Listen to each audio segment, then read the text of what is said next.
അറേബ്യയിലെ പ്രവാസി തൊഴിലാളികൾക്ക് തൊഴിലുടമയുടെ അനുമതിയില്ലാതെ ജോലി മാറാനും രാജ്യം വിടാനും സ്വാതന്ത്ര്യം നൽകി സ്പോൺസർഷിപ്പ് സമ്പ്രദായം റദ്ദാക്കിയെന്ന തരത്തിൽ കഴിഞ്ഞ ദിവസങ്ങളിൽ ചില മാധ്യമങ്ങൾ വാർത്ത നൽകിയിരുന്നു. ഇന്ത്യയിൽ നിന്നുള്ള പ്രമുഖ ഇംഗ്ലീഷ് മലയാള മാധ്യമങ്ങളാണ് ഇത്തരത്തിൽ വാർത്ത നൽകിയത്.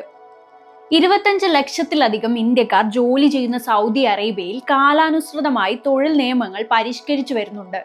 സൗദിയിലെ തൊഴിൽ മേഖല തൊഴിലുടമകൾക്ക് കീഴിൽ തൊഴിൽ കരാറിൽ ബന്ധിതമാണ്. ഇപ്പോഴും നിശ്ചിത സമയത്തേക്ക് തൊഴിലാളിയും തൊഴിലുടമയും തമ്മിൽ ഉണ്ടാക്കിയ കരാർ പ്രകാരമാണ് സൗദിയുടെ തൊഴിൽ വിപണി പ്രവർത്തിക്കുന്നത്. തൊഴിൽ മാറാനും രാജ്യത്തിന് പുറത്തേക്ക് പോകാനും തിരിച്ചു വരാനും എല്ലാറ്റിനും വ്യവസ്ഥകളുണ്ട്.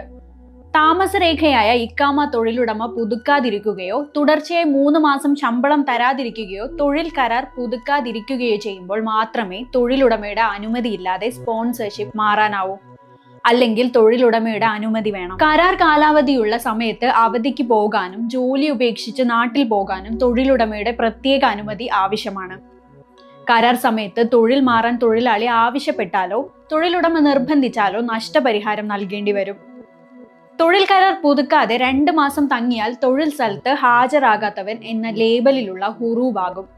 ഇതോടെ തൊഴിൽ മാറാനും ഫൈനൽ എക്സിറ്റ് ലഭിക്കാനും പ്രയാസം നേരിടും. വ്യക്തിഗത വിസയിലുള്ള ഹൗസ് ഡ്രൈവർമാർ, തോട്ടം തൊഴിലാളികൾ, ഗാർഹിക ജോലിക്കാർ എന്നിവർക്കും തൊഴിൽ കരാർ ബാധകമാണ്. ഇക്കാമയുടെ കാലാവധി കഴിഞ്ഞവർക്കും ഹുറൂബായവർക്കും ഫൈനൽ എക്സിറ്റിൽ പോകണമെങ്കിൽ എംബസികളുടെ ഇടപെടൽ അനിവാര്യമാണ്.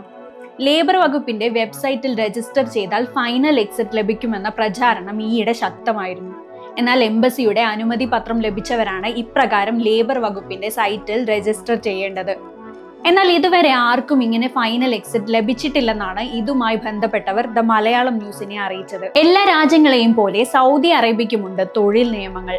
രാജ്യത്തിന്റെ പൗരന്മാർക്കുള്ള അവകാശങ്ങളെ പോലെ തന്നെ പ്രവാസി തൊഴിലാളികൾക്ക് അവരുടെ അവകാശങ്ങൾ സംരക്ഷിക്കുന്ന വിധത്തിൽ സൗദിയിലെ തൊഴിൽ മേഖല പരിഷ്കരിക്കുന്നുണ്ട്. കഫാല എന്ന സ്പോൺസർഷിപ്പ് സംവിധാനം രാജ്യാന്തര തലത്തിൽ ചർച്ചയായപ്പോഴാണ് വർഷങ്ങൾക്ക് മുമ്പ് തൊഴിലാളിയും തൊഴിലുടമയും എന്ന പദപ്രയോഗം സ്വീകരിച്ചത്. ഇരുവിഭാഗത്തിന്റെയും അവകാശങ്ങൾ സംരക്ഷിക്കുന്ന ബൃഹത്തായ വ്യവസ്ഥകളിൽ അധിഷ്ഠിതമാണ് സൗദിയുടെ തൊഴിൽ വിപണി.